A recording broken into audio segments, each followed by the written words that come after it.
ಜಿಲ್ಲಾಧಿಕಾರಿ ಗಂಗೂಬಾಯಿ ಮಾನಕರ್ ಅವರ ಅಧ್ಯಕ್ಷತೆಯಲ್ಲಿ ಸಿದ್ದಾಪುರ ಪಟ್ಟಣದ ತಹಶೀಲ್ದಾರ್ ಕಚೇರಿಯ ಸಭಾಂಗಣದಲ್ಲಿ ಮಂಗನ ಕಾಯಿಲೆಯ ಬಗ್ಗೆ ಜಾಗೃತಿ ಸಭೆಯನ್ನು ನಡೆಸಲಾಯಿತು. ಜಿಲ್ಲಾಧಿಕಾರಿ ಗಂಗೂಬಾಯಿ ಮಾನಕರ್ ಅವರ ಅಧ್ಯಕ್ಷತೆಯಲ್ಲಿ ಸಿದ್ದಾಪುರ ಪಟ್ಟಣದ ತಹಶೀಲ್ದಾರ್ ಕಚೇರಿಯ ಸಭಾಂಗಣದಲ್ಲಿ ಮಂಗನ ಕಾಯಿಲೆ ಬಗ್ಗೆ ಜಾಗೃತಿ ಸಭೆಯನ್ನು ನಡೆಸಲಾಯಿತು. ಸಭೆಯಲ್ಲಿ ಮಾತನಾಡಿದ ಜಿಲ್ಲಾಧಿಕಾರಿಗಳು, ಮಂಗನ ಕಾಯಿಲೆ ತಡೆಗಟ್ಟುವಲ್ಲಿ ಆರೋಗ್ಯ ಇಲಾಖೆಯ ಜವಾಬ್ದಾರಿ ಅತಿ ಮಹತ್ವದ್ದಾಗಿದೆ.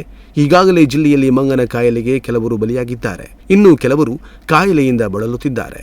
ಇಂತಹ ಅನಾಹುತಗಳು ಮತ್ತೆ ಮತ್ತೆ ಮರುಕಳಿಸದಂತೆ ಮುಂಜಾಗ್ರತೆ ಹಾಗೂ ಕಟ್ಟೆಚ್ಚರ ವಹಿಸುವುದು ಅತಿ ಅವಶ್ಯಕವಾಗಿದೆ ಎಂದು ಹೇಳಿದರು. ಈಗ ಇತ್ತೀಚೆಗೆ ಮಗು ಕೂಡ ಒಂದು ಡೆತ್ ಆಗಿದೆ, which is a warning signal. ಮತ್ತೆ ಈ ಒಂದು ಪ್ರಕರಣಗಳ ಸಂಖ್ಯೆ ಕಡಿಮೆ ಆಗ್ಬೇಕಾಗಿದ್ದು ಕಡಿಮೆ ಆಗ್ತಾ ಇಲ್ಲ. ಸೊ ಎಲ್ಲಾ ಇಲಾಖೆಯವರು ಯಾರ್ಯಾರು ಬಂದಿದ್ದೀರಿ ಪರಿಚಯ ಅಂತರೂ ನಾನು ಮಾಡ್ಕೊಳ್ಳಿ ಹೇಳ್ತಾ ಇದ್ದೀನಿ, ಕಂಟಿನ್ಯೂ ಆಗಿ ಮಾಡ್ಕೊಳ್ಳಿ. ಬಟ್ ಹೆಲ್ತ್ ಡಿಪಾರ್ಟ್ಮೆಂಟ್ ಅವ್ರದ್ದು ತುಂಬಾನೇ ಮೇಜರ್ ರೋಲ್ ಇದೆ. ಯಾವ ಕಾರಣದಿಂದ ಈ ರೋಗ ಬರ್ತಾ ಇದೆ ನೀವು PPT ಮಾಡ್ತಾ ಇದ್ದೀರಿ, ದಟ್ ಇಸ್ ಸೆಕೆಂಡರಿ. ಬಟ್ ಅದನ್ನ ಎಷ್ಟು ಜನ ಇಲ್ಲಿ ಬಂದವರು ಗ್ರಾಸ್ ಮಾಡಿಕೊಂಡು ಅವ್ರ ರೋಲ್ ಏನಿದೆ ಅಂತ ಅದನ್ನ ತಿಳ್ಕೊಂಡು ನಾವು we have to assign the responsibility to other department also. Because ಈ ತಾಲೂಕಲ್ಲಿ ನಮಗೆ ನನಗನ್ಸಿದೆ ಕಡಿಮೆ ಸಿಬ್ಬಂದಿ ಇದ್ದಾರೆ ಓವರ್ ಆಲ್ ಎಲ್ಲ ಡಿಪಾರ್ಟ್ಮೆಂಟ್ ಅಲ್ಲಿ. ಸೊ ಕೇವಲ ಹೆಲ್ತ್ ಡಿಪಾರ್ಟ್ಮೆಂಟ್ ಏನಿದೆ ಅವರು ಟ್ರೀಟ್ಮೆಂಟ್ಗೆ ಅವರು ಕೆಲಸ ಮಾಡೇ ಮಾಡ್ತಾರೆ. ಇಲಾಖೆ ಅಧಿಕಾರಿಗಳು ಕೂಡ ಜನಸಾಮಾನ್ಯರಲ್ಲಿ ಮಂಗನ ಕಾಯಿಲೆಯ ಬಗ್ಗೆ ಅರಿವು ಮೂಡಿಸುವ ಕಾರ್ಯ ಮಾಡಬೇಕು. KFD ರೋಗ ಲಕ್ಷಣಗಳು ಕಂಡುಬಂದರೆ ಕೂಡಲೇ ಚಿಕಿತ್ಸೆ ಪಡೆದುಕೊಳ್ಳುವ ಕುರಿತು ಜನರಲ್ಲಿ ಜಾಗೃತಿ ಮೂಡಿಸಬೇಕು ಎಂದು ಕರೆ ಕೊಟ್ಟರು. ಜನರಲ್ಲಿ ಈ ಒಂದು ರೋಗದ ಬಗ್ಗೆ ಕಾಳಜಿ ಮಾಡಿಸಿದ್ರೆ ಅವರು ಕಾಳಜಿ ತಗೊಂಡಿದ್ರೆ ಮುಗಿತು ಅಂತ ನಾವು ವಿಚಾರ ಮಾಡಿದ್ವಿ.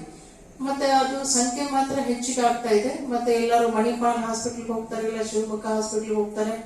ನಮ್ಮ ಜಿಲ್ಲೆಯಲ್ಲಿ ನಮ್ಮ ಗವರ್ಮೆಂಟ್ ಹಾಸ್ಪಿಟಲ್ ಅಲ್ಲಿ ಬರೋದಕ್ಕೂ ಜನ ಬರ್ತಾ ಇಲ್ಲ, ಅಂದ್ರೆ ಹೆದರ್ತಾ ಇದ್ದಾರೆ. ಅದಕ್ಕೆ ನೀವು ಡಾಕ್ಟರ್ಸ್ ಏನ್ ಮಾಡ್ತೀರಿ, ನೀವು ಏನು ಅವರಿಗೆ ಜಾಗೃತಿ ಮಾಡಿಸ್ತೀರಿ, ಯಾವ ರೀತಿಯಾದ ತಿಳುವಳಿಕೆ ಹೇಳ್ತಾ ಇದ್ದೀರಿ, ಏನ್ ಮಾಡಬಹುದು ನನಗೆ ಹೇಳಿ. CEO ಅವ್ರು ಬಂದಿದ್ದಾರೆ, ಅವ್ರಿಗೆ ಹೇಳಿ, ನಮ್ಗೆ ಅಟ್ಲೀಸ್ಟ್ ಕನ್ವಿನ್ಸ್ ಮಾಡಿ. ನಾವು ಮಾಡ್ತಾ ಇರುವಂತ ಪ್ರಯತ್ನ ಅಟ್ಲೀಸ್ಟ್ ಒಂದ್ ಎಕ್ಸ್ಟೆಂಟ್ ಅಲ್ಲಿ ಯಾವುದೇ ರೋಗಿ ಯಾವುದೇ ಒಂದು ಸಮಸ್ಯೆಗೆ ಬಂದ್ರೆ ಅವರು ಫಸ್ಟ್ KFD ಟೆಸ್ಟ್ ಮಾಡ್ಬೇಕು. ಈಗ ನಮ್ಗೆ KFC ನಮ್ಗೆ ಗೊತ್ತಿದೆ ವಾಟ್ ಆರ್ ದ ಸಿಂಪ್ಟಮ್ಸ್ ಅಂತ, ಪ್ರಿಲಿಮಿನರಿ ಸಿಂಪ್ಟಮ್ಸ್ ಏನಿದೆ ಅಂತ ಗೊತ್ತಿದೆ. ಆ ಪ್ರಿಲಿಮಿನರಿ ಸಿಂಪ್ಟಮ್ಸ್ ಯಾವ್ದಾದ್ರು ಪೇಷಂಟ್ಗೆ ಇದೆ ಅಂತ ಅನ್ಸಿದ್ರೆ ತಕ್ಷಣ ಬೇರೆ ಪ್ರೈವೇಟ್ ಹಾಸ್ಪಿಟಲ್ ಇದ್ರೂ ಕೂಡ they should go for this KFD test ಅಂತ ನೀವು ಒಂದು ಆದೇಶ ಮಾಡಿ. ಈ ವಿಚಾರದಲ್ಲಿ ನಿರ್ಲಕ್ಷ್ಯ ಬೇಡ. ನಿರ್ಲಕ್ಷ್ಯ ಮಾಡಿದಷ್ಟು ಇದು ತನ್ನ ವ್ಯಾಪ್ತಿ ವಿಸ್ತರಿಸುವ ಸಾಧ್ಯತೆಗಳಿವೆ. ಹೀಗಾಗಿ ಎಲ್ಲರೂ ರೋಗ ನಿಯಂತ್ರಣದ ಬಗ್ಗೆ ಕ್ರಮ ಕೈಗೊಳ್ಳುವಂತೆ ಸೂಚನೆ ನೀಡಿದರು. ದಿವಾಕರ್ ನಾಯ್ಕ್, ನುಡಿಸಿರಿ ನ್ಯೂಸ್, ಸಿದ್ದಾಪುರ.